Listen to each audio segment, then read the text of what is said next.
Hello everybody, welcome to episode 46 of Competitive Magic with the Cardies. I'm your host from Italy, Andrea Mengucci, and joining me today we have Andrea Piegonti from Hello, Italy. welcome. Hello everybody. And yeah, so two Andreas, both from Italy. Today we are going to be focusing on Murktide Regent. Andrea, do you think that people that are from Italy and are called Andrea have a particular love from this deck, or is it just an happy Just an coincidence? happy coincidence, but I think a lot of Italian people play Murktide, so that's like maybe an Italian signature. Yeah, for sure. Okay, so kind of funny that we're both Italian and we're both speaking in English. This is, of course, the world we live in, and both and Andrea also makes content. And yeah, let me know, let the listeners know, and the viewers, the one that watching on YouTube right now, know where they can find you and what type of So content you basically, make. I make sideboard guides and deck guides, and I also do coaching with my friend Twinless Twin. We have a Patreon called Murktide, where we post our content. But you can also follow me on Twitter, where I post my deck lists and my free sideboard guides sometimes. So that's the best place to support me and my content. Yeah, so funny fact, yesterday night you tweeted about that you had an ice cream, it was we call it gelato, and you said playtesting Mango's format since tomorrow you'll be a guest on the podcast. So love some we're both lovers of gelato. I mean, every Italian is probably a lover of gelato, so I guess that goes without saying. But yeah, so today we're focusing on Blue Red Murktide. This is the modern deck that we have been playing for a long time, and I think one of your best achievement, not only just one single tournament, but just in a long span of time, was you were a trophy leader at some point. Maybe like was it last year or around last year? So across a span of like 2 or 3 months, you had the most trophies on Magic Online, which is definitely a great achievement, and most of them were with Murktide Yes, I Regent. made Is like that true? 50 trophies with Murktide, and it was like, yeah, last year, I think. Yeah, that was definitely one of the first ways for me to getting to know you, and then also um, of course the work that you do with Twinless Twin, which has also been part of the podcast in the past. I believe some months ago I invited him to talk about Murktide, and the deck is as you might imagine slightly different since then. We had main deck Blood Moon at the time, and we certainly did not have Yeah, I Preordain. think like Preordain really twisted the deck once again because after the Pro Tour, the deck seemed a bit weak. Maybe it seemed that they couldn't survive the Scam and 4 color metagame. But now with this card, I think is a very good deck again. Yeah, that is for sure. Preordain, in addition to consider the list that you came second place in the showcase challenge with, this was, I believe, at this point 2 weekends ago, had 4 Preordain and 3 Consider. So in last episode here in the Carnies, we talked about modern a little bit, and we focused on mostly different deck. And I knew that I wanted to talk to you about Murktide eventually. So today we're doing a deep dive podcast about this deck. Not only we're gonna talk about some deck lists and how to build it, but also we're gonna focus on some of the most important matchups. As you said, you posted on your Twitter your cyber guide, which I'm now showing on my screen. But you also, of course, kind of like how to play certain ways, also how to cyber different play draw, because here you make like this general cyber guide, but I'm sure that you do some Yes, like play draw yes. difference. The Yeah, the biggest one is for sure Ragavan. Like that is the card that people are talking about the most. I'm sure you have talked to your friend Twinless Twin about it, because he just came second in a Modern Challenge with this weekend with only two Ragavan main deck and two Ragavan Yeah. sideboard. And I'm sure you have some opinions on that. Why don't you share Yes, them with well, us? personally, I think Ragavan is very, very strong, so I advise to play it 4 because even if you can think the card is not great on the draw, I think if you play a long game, the card really shine in a grindy spot where you both trade the resource, and Ragavan is a must-answer threat, otherwise it starts piling up value. And in a lot of matchups, Ragavan is not great on the draw, but is very, very strong on the play. So if you end up winning the die roll and you have just two Ragavan, for example, versus Tron, versus Living End, versus Rhinos, like those are some matchups where if you slam the turn 1 Ragavan, you are very, very ahead. So I still like to play 4. Also, I don't think there aren't many cards that are worth the spot in the deck. So you can play more counterspells, you can play more subtleties, but that's it. So I prefer to have another very strong turn 1 play. That's like the twist of my deck. I play 12 1-drops that are very strong, you can play on turn 1. And I think thinking about the curve and the numbers when I build my deck is very important. Like I approach Murktide in a very mathematical way, and I really like, I think part of the fact I top 8 two events in a row is because my list is very squared to approach each matchup. So when I face a matchup, I know you have to cut 7 cards, and that's 7 cards. Like I did the matrix and then tinkered the numbers to make it perfect. So I'm really proud of this work. Yeah. Yeah, for sure. Building your deck list should involve you making sideboard guides before, and understand the ins and out that is certain. But going back to the Ragavan topic, do you find yourself because obviously the card that hoses Ragavan the most right now, and why you're siding it out or even playing it 2 main copies only, is Orcish Bowmaster. So in a world where the most popular deck, Rakdos Scam, is playing for Orcish Bowmaster, as well as plethora of different decks are playing these cards, do you find yourself always sideboarding out the Ragavan on the draw whenever you play against the Orcish Bowmaster? Is there like always, of course in Magic always doesn't exist, but like is this something you do? Actually no, I sideboard out Ragavan just versus Scam and versus Jund, but for example versus Blue-Black Ring, even if it's still play for Orcish, I think turn 1 Ragavan is a very strong play, and even later in the game is still a decent contender. So if my opponent plays really a ton of cards to disrupt my Ragavan, I think the card is weak, but if I can use it as a both early game aggressive creature and mid game mid range engine, I keep it. That makes a ton of sense, and this is definitely an important thing that I also agree with you. I wouldn't cut Ragavan, and it is it's definitely a good discussion point. Let's talk about something else that maybe I'm not that convinced on, but seems like I'm like the only one that does that. I don't like Force of Negation, whereas you have replaced a copy of Counterspell in space for it. Can you tell me a little bit more about it? Do you feel like Force of Negation is better than Counterspell most of the time that you just made this change? Actually, I started with a different point of view, because when I playtested, I tried to track the unexpected meta game, and I thought Blue-Red Murktide would have been on a rise, and Counterspell is already clunky, so you don't want the 4th copy, as well as versus Scam, 3 copies are enough, and as well as like Hammer also is a good contender, we saw it in the Pro Tour. And also I think Tron and Rhinos would have been on the rise, because they did really well in the Pro Tour. So I thought, well, in each of those matchup, Force of Negation and Counterspell both serve a similar role, while Counterspell is also clunkier versus Murktide and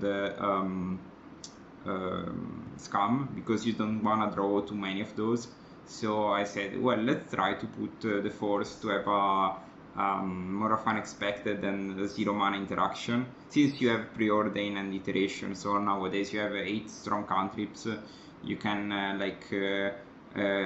regain the cards you lost for a 2-for-1. So I'm not like a lover of Force of Negation, but I like how it plays in the deck. Also, I think a lot of the matchups nowadays you can play it like a Protect the Queen game where you just slam Murktide and then you try to protect it. So having a backup counterspell when you don't have a lot of mana, like you can play Murktide plus counterspell plus force. That's an unbeatable pile versus, for example, Rakdos Scam. Because I think to win versus Scam you have to play Murktide and you have to protect it like from Terminate. So I think force is still decent game one.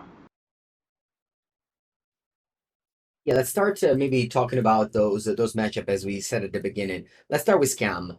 Um, First thing first, I want to ask you a general like, how do you feel against Scam? Because I personally didn't love the matchup. That was one of the reasons why I went off Murktide at the beginning of Lords of the Ring.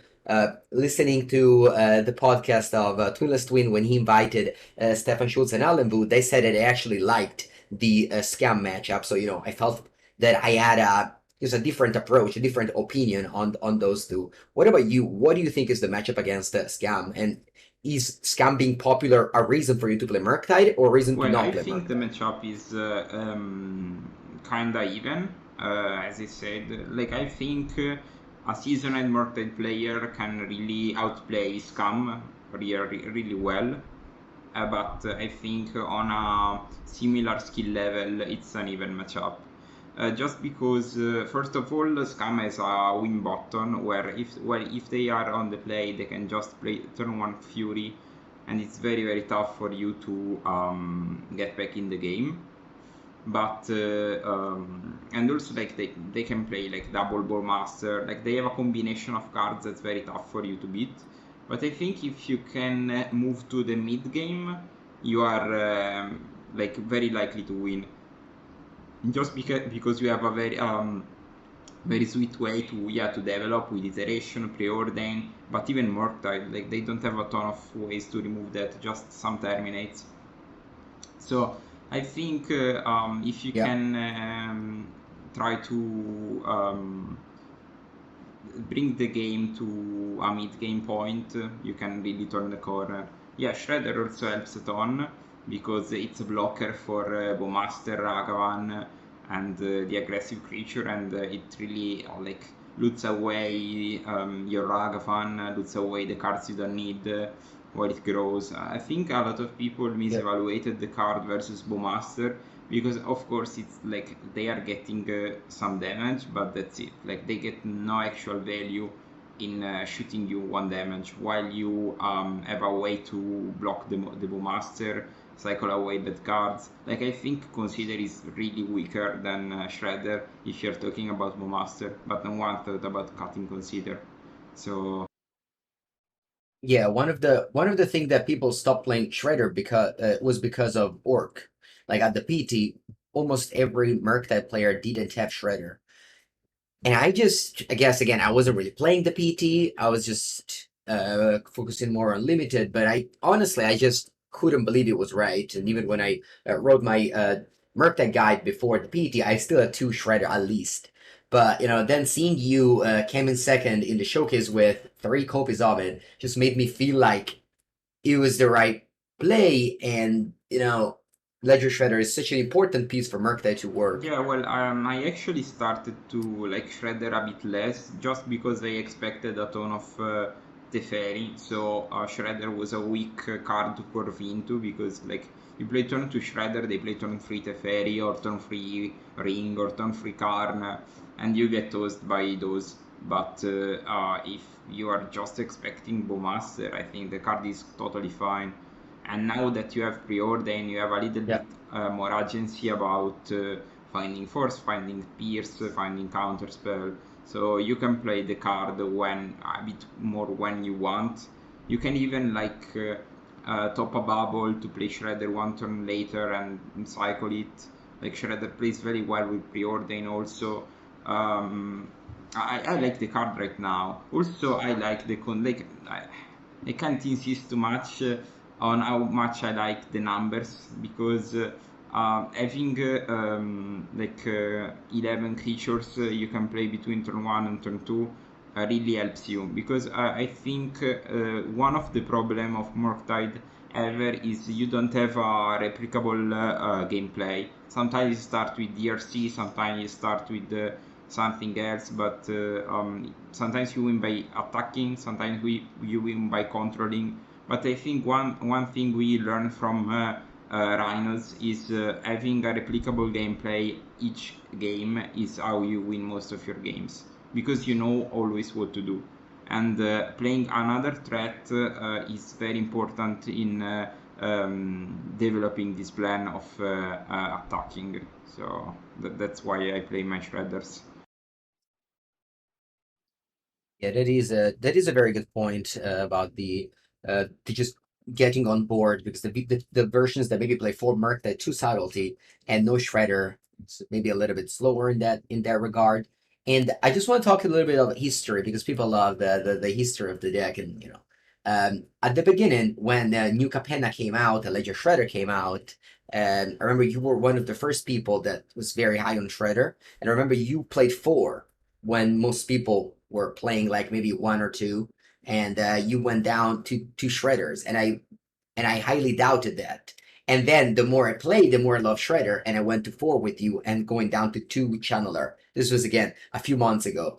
And so yeah, I believe that you were one of the first people that kind of enlightened me on playing Ledger Shredder, and it's just one of my favorite card in Modern right now. So I guess thank you Yeah, for like that. I have the opportunity to play a lot, and I remember that someone in my local game store mentioned Shredder, and I was laughing at them.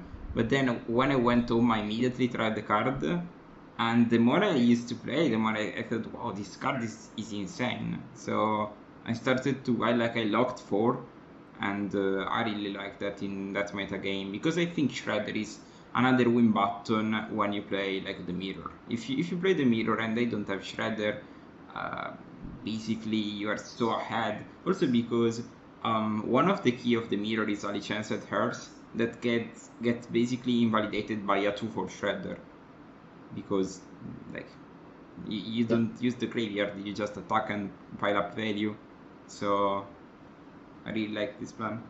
Do you think we can go back to for Shredder if Murktide is as popular as it was, and it kind of as it is? Like if we see the most recent modern challenges, there were a lot of Murktides in the top eight. So maybe is it right to play I for think you Shredder have again? to analyze the meta game a bit more wider if you want to play for Shredder. Maybe you can play one more in the sideboard if you expect a ton of mirrors, and just play for post board.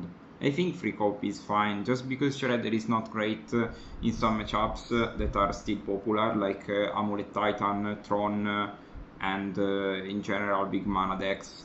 So I think between 2 and 3 that's the right number for this meta game. But I think you can still play a copy in the sideboard. So, talking again about the scam matchup. So you said you mentioned you made your cyber plan according to what you want to remove, and you said you didn't like the Ragavans. What are the other cards you don't like against scam? Is it Spell Pierce and Yes, Force of Negation? yes, just because. Okay, so Yeah. what do we? Yeah, No, I no, would go ahead, say go ahead. that Spell Pierce is just not like a bad top deck. Sometimes it's decent, but usually it's not great. But I'm thinking about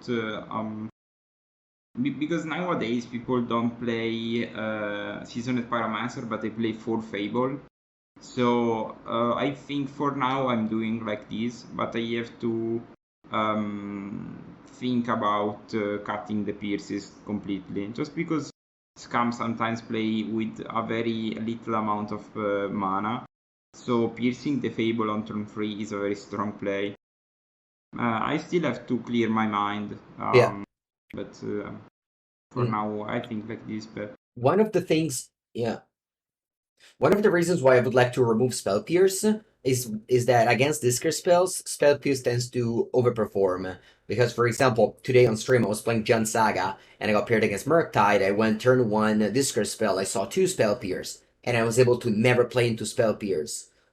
the whole game, and my opponent I won the game with 2 spell pierce in my opponent hand. So I think it makes sense to side out spell pierce, even though they have Fable, because they have grief and Thoughtseize, and they don't side them Yes, out. but Uh, one of I the don't know. I think like you basically soft lock the free drops. So if you gain tempo, because you win the mid game, you lose the games where they curve turn 1 Toxis, turn 2 something, turn 3 something.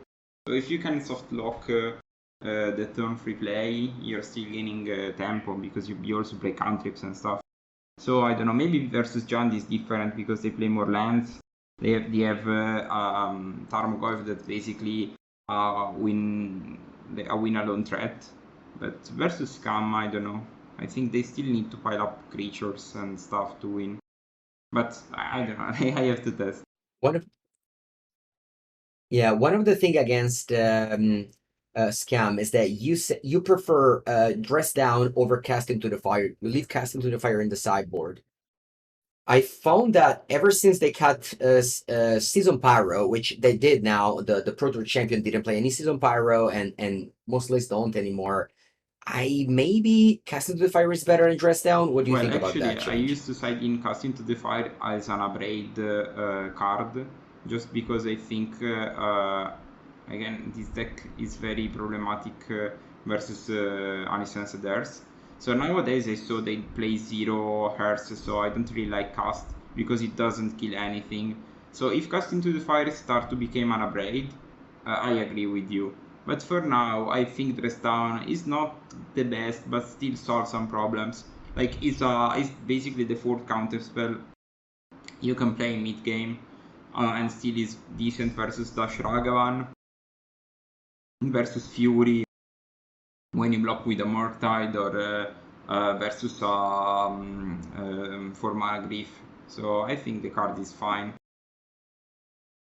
Also cycles, so Speaking of yeah, changing a matchup. Let's talk about the mirror match a little bit because we all know, it's one of the most popular deck. And instead of just immediately start talking about the sideboard, what are some of the suggestions that you give to your to the people that want to play the Murktide Mirror?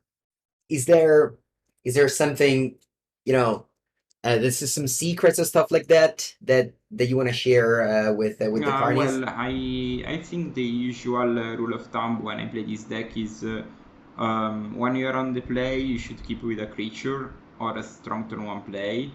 When you're on the draw, you should keep with a removal because, like, if they play turn 1 Ragavan and you don't have a removal, you fall so behind that regaining card advantage is very difficult.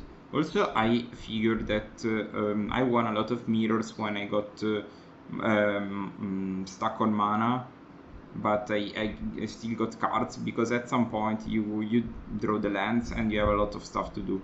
So keeping like 5 spells and 2 lands is better than the opposite. Also, like I Yeah, think you have to pick a role in the game, like you want to be the aggressor or you want to control, and then you play your spell accordingly to that. Also, the last thing is when you are ahead, try to understand how you lose that game and try to sequence the attacks and the damage accordingly to that. So you're losing to double Murktide, maybe you should look for a counterspell, or you should start attacking. Like I think a lot of people are very I don't know how to say conservative, but without a strategy. So I try to understand what's the plan, and then sometimes I go a bit aggressive on my cards because I know where I'm losing. So I don't hesitate in using my removals to kill something, to shoot face, to grow the Murktide. So always having the grip on the game is great. But of course, it's a difficult task. So as Ray Duke used to yeah. say, you just have to play a ton.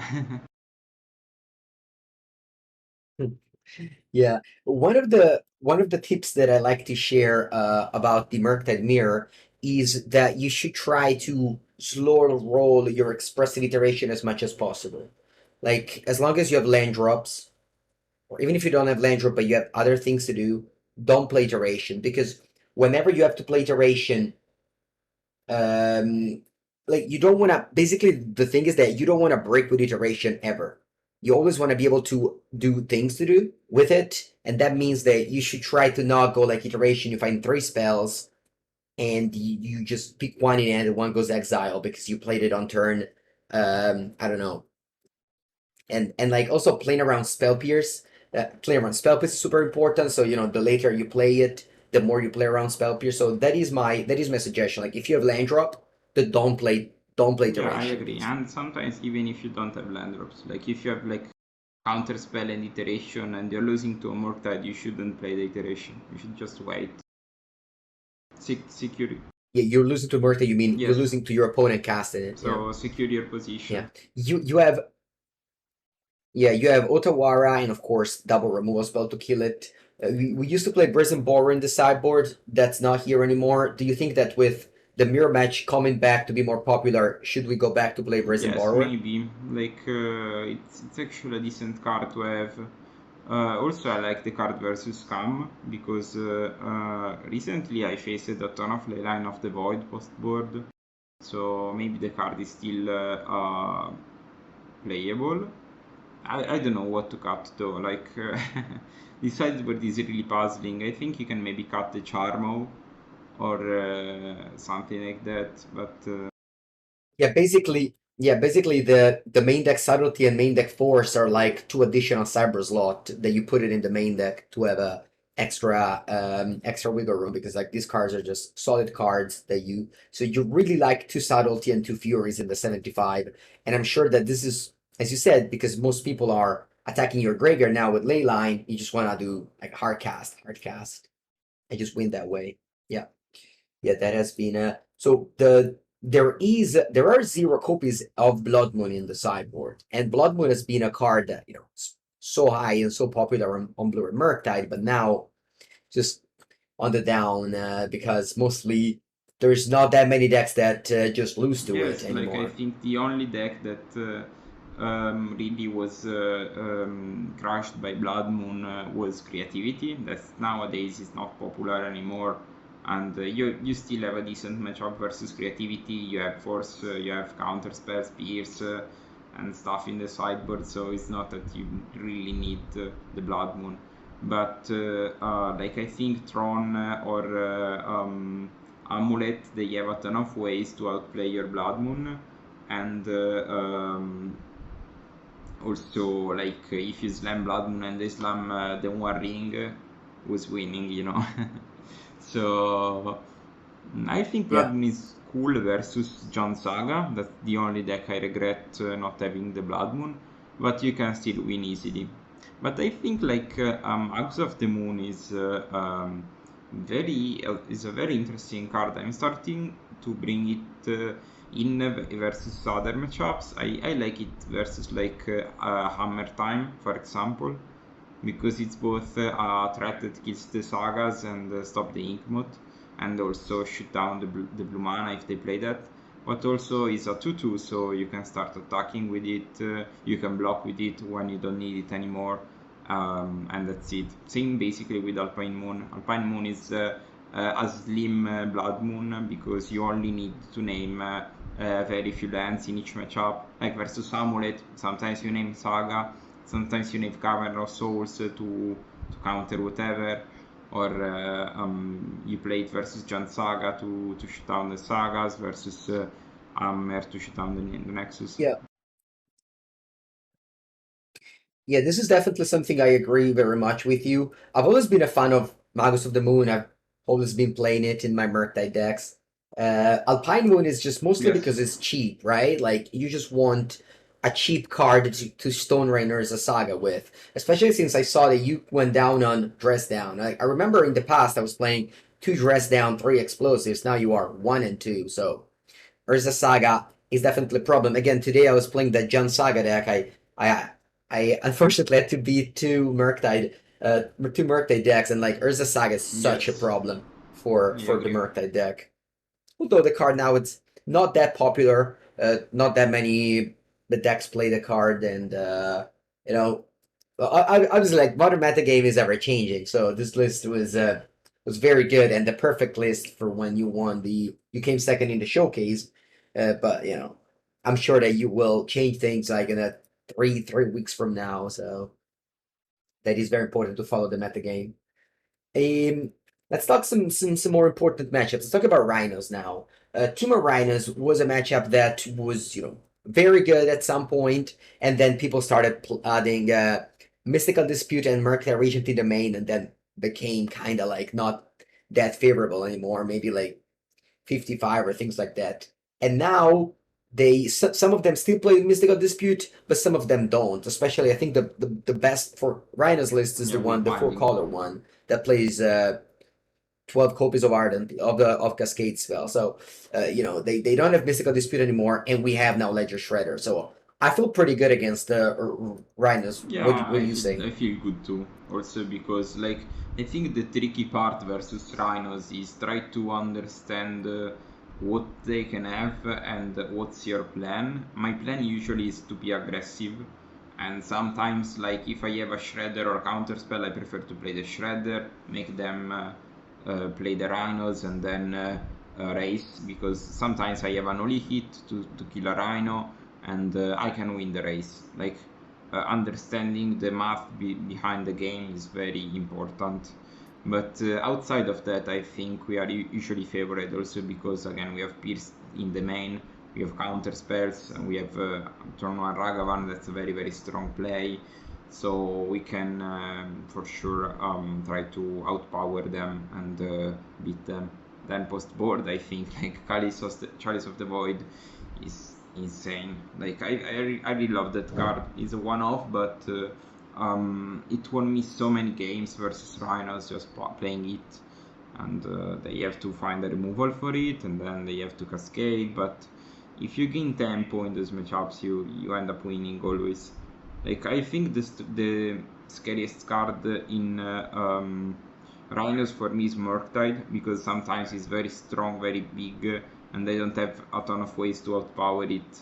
So apart from that angle, I think the matchup is good.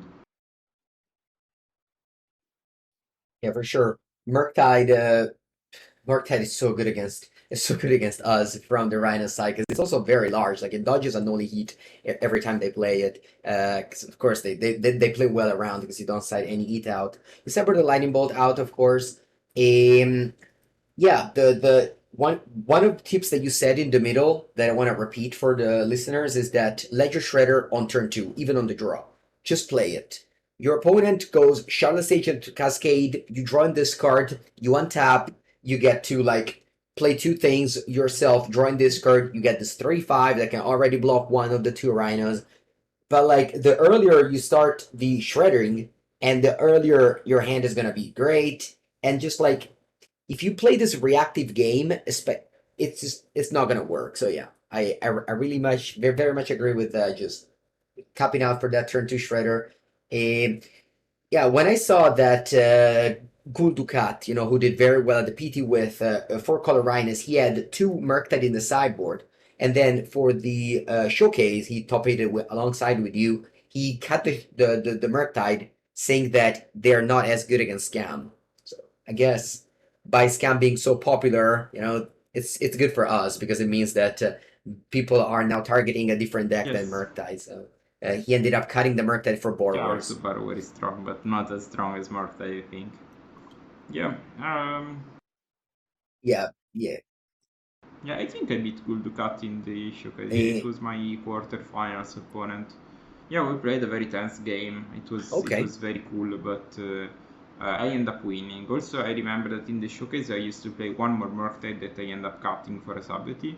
And I think like I played Murktide very aggressively, like a 4-4-5-5 Murktide. Each time I had it, I cast it, just because I think even versus Kame I did the same. So putting pressure as soon as possible on the table and start attacking, because otherwise you can't handle their top decks or their cards. So if you start putting pressure and asking for answer each turn, you end up winning because you overwhelm them with value. Nowadays you have also preordain, so that's how I played those matchups.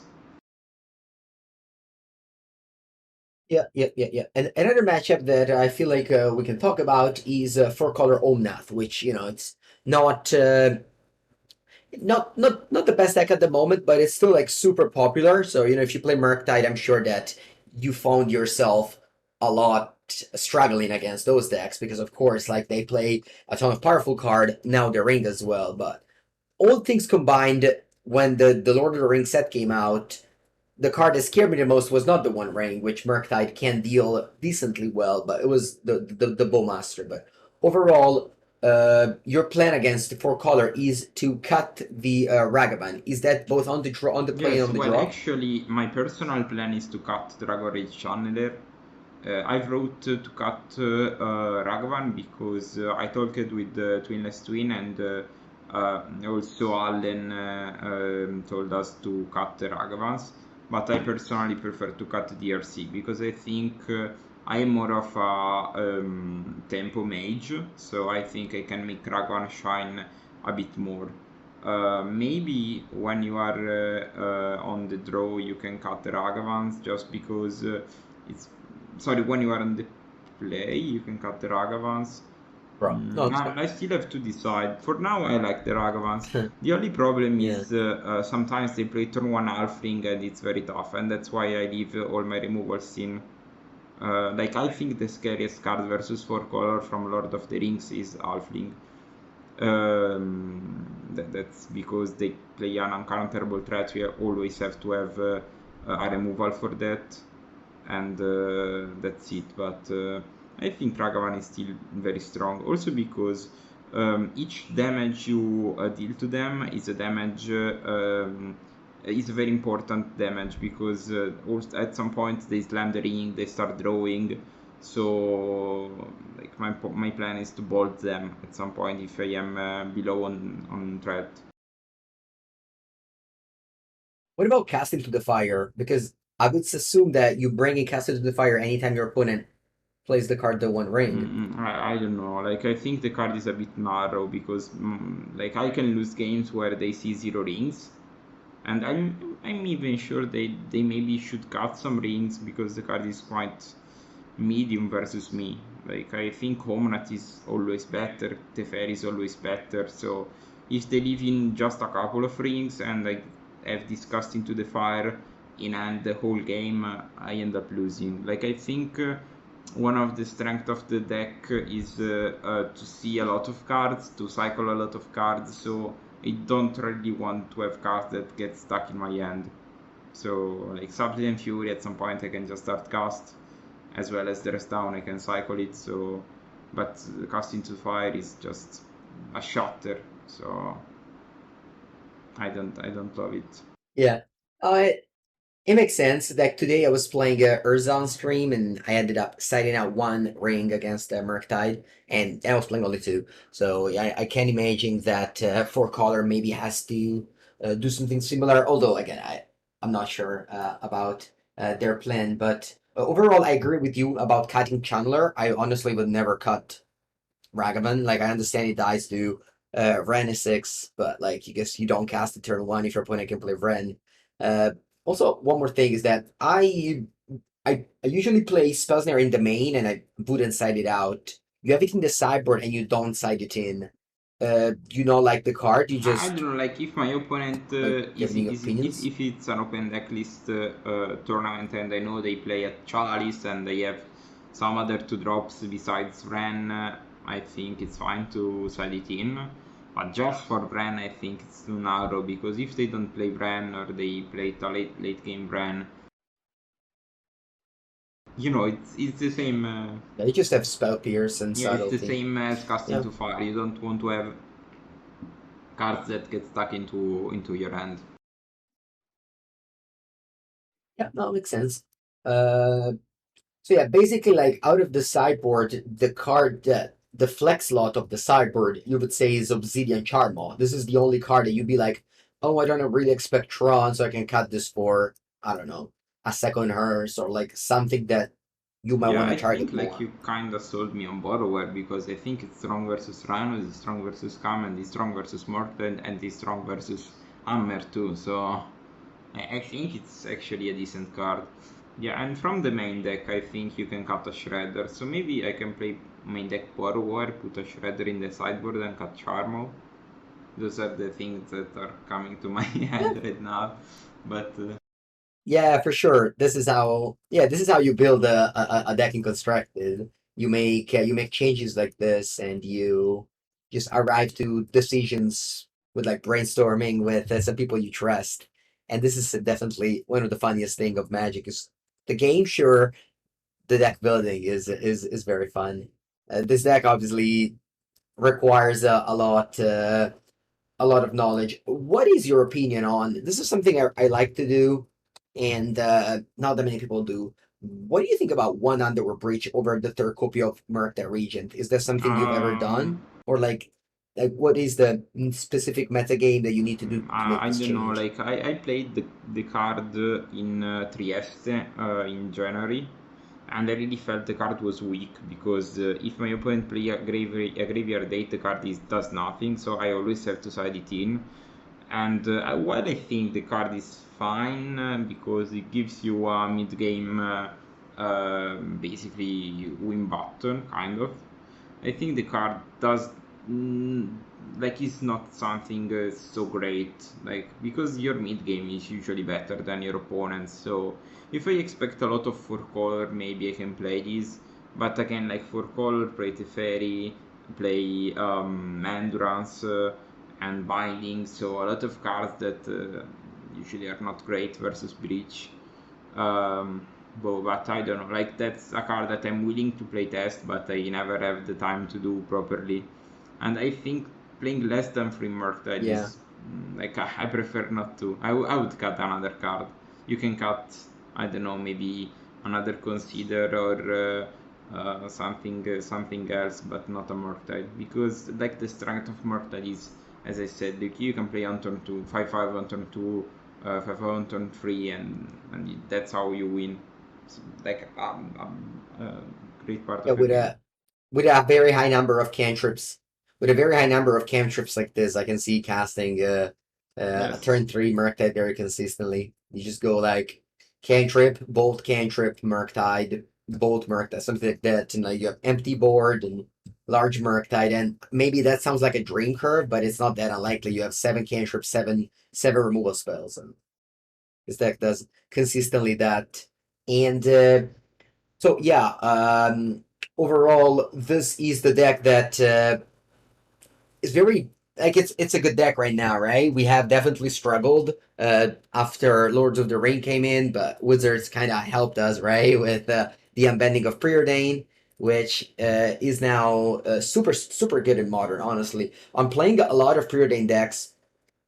I've played Preordain everywhere, even in Merfolks. I've played it in Zoo. I played it in Mill, and the card just yeah, I think it just makes every deck that can cast it better. I agree. It's a very consistent cantrip, and like when I started to play modern, I used to play like storm decks with like ad nauseam stuff like that, and we had to play serum visions. And I think nowadays those decks are not no more playable, but this card would be like really strong in those decks. Yeah, let's talk about some other matchups that people might play against in their rounds. Let's talk about Hammer Time, which is a matchup that supposed to be bad. It was it wasn't great, and I remember one of the ways I remember fixing it in the past was by playing two copies of Spellsnare in the main. Now maybe that's extreme, and you don't need to do that anymore because that deck is not as popular. But you have one Spellsnare and one Stern Scolding, which is basically as good as Spellsnare against Hammer. And like again, I guess we didn't mention it yet, but why the split Snare Scolding? Like obviously the card that's written here is Orcish Bowmaster, but Snare Scolding I believe has a little bit more applications than Spellsnare from the sideboard. Like if you set it in against Scam, for example, like getting to counter a Grief is like a Yes, huge but deal. like I looked at the meta game once again, and like I was actually playing versus Burn, and I figured I needed one more card, and I said, well, Spell Snare is good, but it's not good only versus Burn, it's good also versus Hammer, is good versus like blue-black ring, because you counter all the counter magics and Bowmaster, and you counter like all the like more cards. And I like the Scolding Yeah. in the beginning because it was very strong versus Yagmoth. But I think Snare is also decent versus Yagmoth. And also the deck is not as popular as it used to be pre-Pro Yeah. Tour, so I think I like this split. Also, as you mentioned before, Yeah. if you have a lot of cantrips, you can play similar but different effects, so you can find the one you really need in the right moment. So You know, it makes a lot of sense to play Snare for Burn. That is totally something that I remember. I was playing for the same reason why I dropped the mental misstep, the minor misstep, and I instead play more copies of Flusterstorm because Flusterstorm is much better against Burn than minor misstep. Uh, but yeah, overall, the hammer matchup I think remains tough, right? Especially with maybe a lighter sideboard right now with only two explosives and one dress down. yes, like Maybe I really the like I just guess because now like you play Fury, but the card gets completely invalidated by the one mana protection spell, the white. yeah, So like Surge of Surge of Salvation, yes. Salvation. So yeah, I guess like it's Mm. probably one of your worst matchups amongst the tier, but you can still play it out. Like it's not a nightmare. Like I lost in the finals because I had a couple of rough mulligans Oh yeah, and I was on the draw. So like turn one Sentinel. yeah, that's true. You lost to Mono White Hammer Yes. Time in the finals. Eh, but overall, I think the if you had to improve your hammer match, what is the would you have more maybe explosives over Fury? Remember that was one of the things I was doing. I was only playing one Fury and three Yes. explosives. Also, I think Do you think that that like hurts your Brotherhood's End yeah? over Fury is Good. very very strong. That's the card I would play. Yeah, Brothers Udand is excellent against them. Although of course explosives is more versatile against Rhinos. I just like yeah. Whenever I talk so much about Murktide, I just can't wait for Friday Murktide to arrive. So I get to play this deck again. On Friday, I have some ideas that I wanted to try. So I guess I can already brainstorm them with you.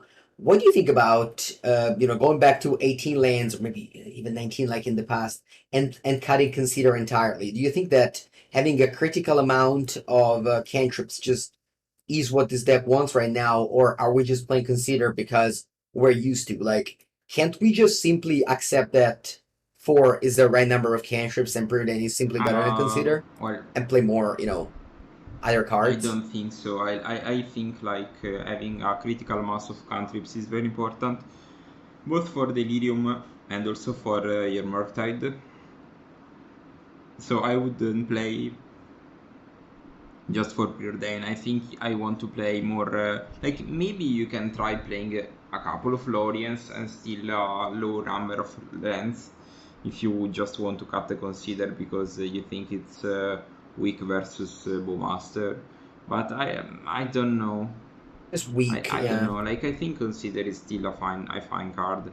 Like I think you can't cut too many cantrips. I really like the numbers on lands and spells, but maybe like you can try with Lorien. Yeah. Yeah, of course, like the more Consider you play, the better Ledger Shredder is, and so on and so forth. And yeah, this is something like this deck has like a core, and it's just so flexible the other slots, and like you don't you don't change too much by changing few cards, and it's just one of the things why it's just I love to play it, and I feel like I'll play a different version every week, and I have one certainty though. I want to play two, but honestly, I prefer three. Ledger Shredder. That is the card that makes the deck as consistent as you want it to.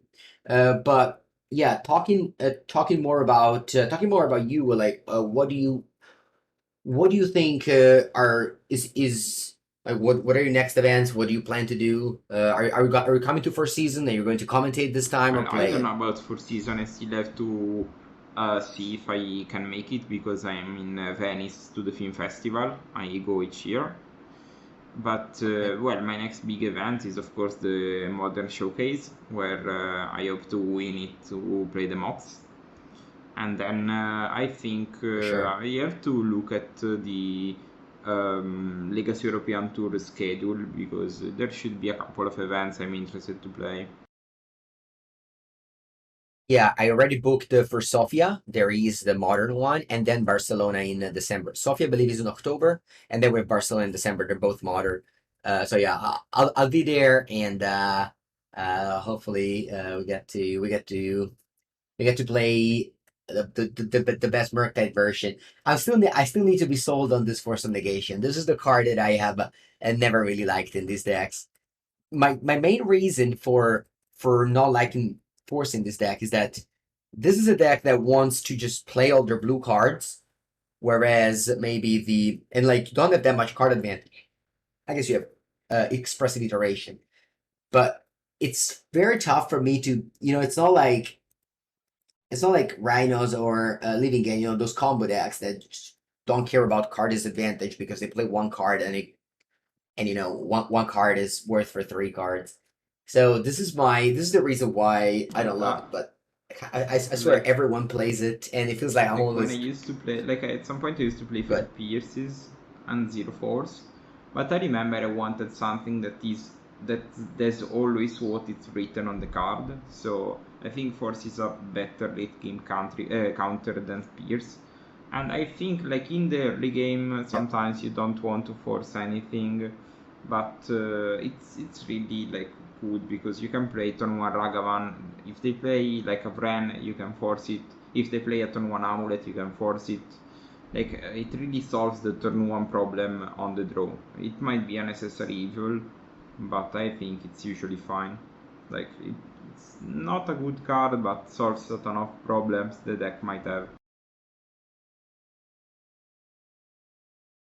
Yeah, this is definitely something that I want to explore a bit more. So maybe the next version that I have in my mind without considers I can go with Lure Revealed and then I can play Force because Lure Revealed is a card that at the beginning it's a land, it's a top land, and later in the game you can just hold it in hand and pitch it to Force or Arcast it and things like that. So this could be something that goes well together, and it does in other formats in Legacy and in Team of Rhinos, for example.